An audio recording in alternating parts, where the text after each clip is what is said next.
iakyat niyo yung banner niyo, ma'am, para Kasi mabasa. bisikleta daanan ko ito. Sorry po, sir. It's okay. United Kingdom, London. UK. Ma'am, ayaw niyang sumama sa inyo. London. United Kingdom.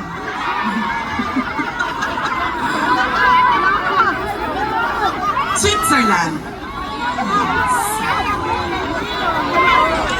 Okay. Butuan City, Mindanao. France. Ma'am, anong flag yan? Germany. Hindi ba ito yung Germany? Ano ka, ma'am? Ma'am, hindi mo alam. Dala-dala mo flag mo. Sasabihin mo, Germany ka. Ano yan? Humiwalay sa Germany. Kasi magkamukha sila ng flag. Pero, Daanan daw. Canada. Canada. Okay. Please power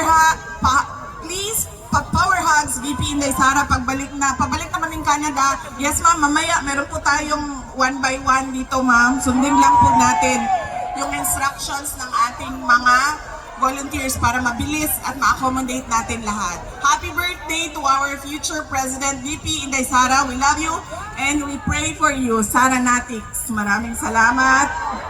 Happy birthday VP Inday Sara. I love you from Canada. Sara Natix. Ma'am, hindi ko makita. From Sarana Movement. Copenhagen! Ay! Magka-birthday tayo. Happy birthday, sir! Amin. Ano po ang edad ninyo, sir? 58.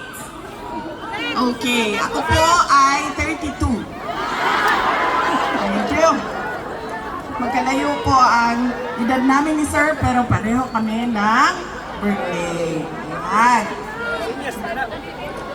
Ang susunod ko po, anong flag yung dala-dala nila? Ha? Yung flag na blue tapos may yellow. Sweden.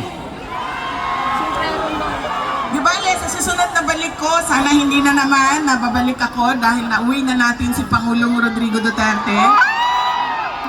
Ay, ma-memorize ko na talaga yung mga flag ninyo. Anong flag ito? Norway. Bangsamoro. Yung red, white, and red. Ay, blue, white, and red. Philippines. France. Yeah. Ang susunod ko po na mensahe ay mensahe po sa ICC na pakawalan nyo na at ipadala nyo na pauwi si dating Pangulong Rodrigo Duterte sa Pilipinas. Sa likod niya, sa likod. Gaano man nasabihin nila na wala na kami kung paano siya kinuha, dinungkot, kinidnap doon sa Pilipinas, ang importante ay nandito siya sa amin at tutuloy yung paglilitis, ay dapat hindi ganon. Dahil, di ba, sila yung nagsasabi lahat na human rights. So, dapat ibigay din nila yung human right ni dating Pangulong Rodrigo Duterte na ibalik sa Pilipinas at i-check ng ating mga lokal na korte kung dapat ba na siya ay ipadala dito sa dahig. Kaya dapat po hindi natin tigilan ang panawagan natin sa ICC to send him home. At huwag natin tigilan ang panawagan natin doon sa loob ng Pilipinas na lahat sa ating gobyerno ay dapat gawin nila, bring him home.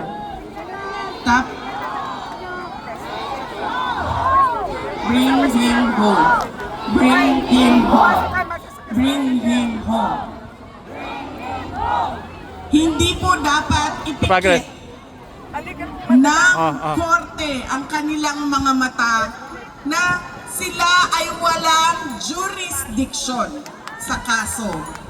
Nagsimula sila sa kanilang investigasyon, 2 taon